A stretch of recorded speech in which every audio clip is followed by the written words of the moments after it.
তো ম্যাডাম, মোটামুটি আপনি এমএলএ হওয়ার পর থেকে ধরুন সাধারণ যে মেয়েরা যারা মানে সাধারণ গৃহকর্মী, তাদের মতো তো আপনি আর সময় পান না, আপনাকে বিভিন্ন জায়গায় মিটিং টিটিংয়ে ছুটতে হয়। তো তবুও মোটামুটি সাধারণ যারা ঘরের মহিলারা সিরিয়াল টিরিয়াল দেখে, আপনি সেই সব দেখেন? না, আমি সবই করি। আমি আচ্ছা। বাড়ির কাজ, হ্যাঁ। বাড়ির সব কাজই করি। আচ্ছা। রান্না থেকে, বাড়ির ঘর রান্না মোছা বান্নাও থেকে, করেন? হ্যাঁ। বাসন কাজ সবই করি। হ্যাঁ। এবং উপরন্তু রাজনীতি, আমার বাড়িতে যদি সকালে 50 জনের সই করতে হয়, হুম। আমি তাও করি। আচ্ছা।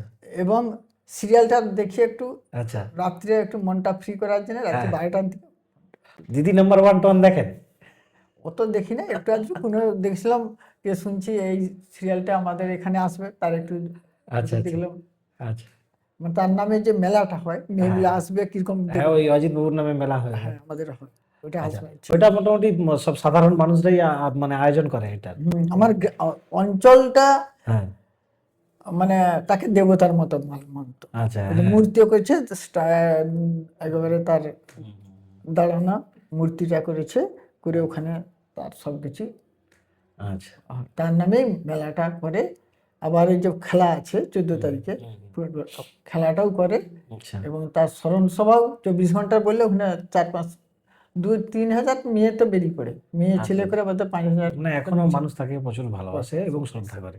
আমরাও সেই তার এটাই রেখেছি, আচ্ছা। যাতে তার দুর্নাম যাতে না কেউ করতে পারে। যেমন আমরাও সেইভাবে, আমারও কেউ বলতে পারবে নি কারো কাছে কিছু নিয়েছি আজ পর্যন্ত। আমার যেমন আছে, দিদির দয়া যেটা আমি পাই সেটা নিয়ে আমার চলবে। আমি কলকাতায় আমি গাড়ি নিয়ে যাচ্ছি, এই 21 সালের এই 23 থেকে গাড়ি নিয়ে কলকাতা যাই। আমি বাসেই যাতায়াত করি, আচ্ছা, বাসেই? বাসেই যাতায়াত করি। আচ্ছা, এমএলএ হওয়ার পরেও বাসেই যেতেন? এমএলএ হওয়ার পরে 10 বছর আমি বাসেই গেছি, হ্যাঁ। বাসে যাতায়াত করতাম। আচ্ছা।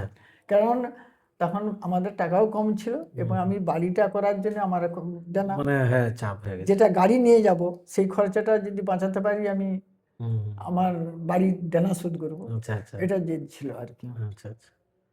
তারপর আমার বৌমা ইলেকট্রিক সার্ভিস করে, এই জন্য এখন একটু বৌমাই গাড়িটা কিনেছে, আমার নয়। আচ্ছা আচ্ছা, বৌমা মানে কুমারেশদার রে ওনার বেতন থেকে ওই যে দিয়েছে, বেতন কেটে দিবে আর কি। আচ্ছা আচ্ছা, মানে হিসাব মতো গাড়িটা বৌমারই? তারই নামে আচ্ছা। গাড়ি, তারই আচ্ছা নামে গাড়ি। ওই জন্য আমি নিয়ে আসি, তাকে এখানে ছাড়ি, হ্যাঁ হ্যাঁ। আবার তাকে নিয়ে যাই। ওহো হো। আমি চারপাশে প্রোগ্রাম করলাম, হ্যাঁ আবার তাকে যাওয়ার সময় নিয়ে চলে গেলাম।